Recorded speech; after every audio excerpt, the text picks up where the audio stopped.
ശബരിമല തീർത്ഥാടന കാലത്തെ ഭക്തി നിർഭരമായ ഒരു ആഘോഷമാണ് ദേശവിളക്ക്. പഴമ കൊണ്ടും ആചാരാനുഷ്ഠാനങ്ങളിലെ മഹിമ കൊണ്ടും ഏറെ പ്രശസ്തമാണ് കോടന്നൂർ ശ്രീധർമ്മശാസ്താ ക്ഷേത്രത്തിലെ അയ്യപ്പൻ വിളക്ക്. ദേശക്കാരുടെ കൂട്ടായ്മയിൽ സമ്പൂർണ്ണമാകുന്ന ദേശവിളക്ക് ഒരു നാടിന് മുഴുവൻ നന്മയുടെ നറുവെളിച്ചം പകരുന്നു.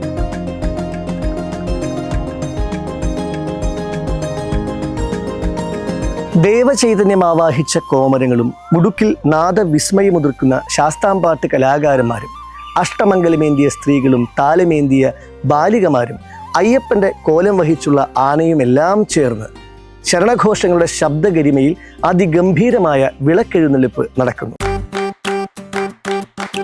Presented by ചായ്ക്കാരി കഴക്കൂട്ടം നിയർ ഇൻഫോസിസ് തിരുവനന്തപുരം.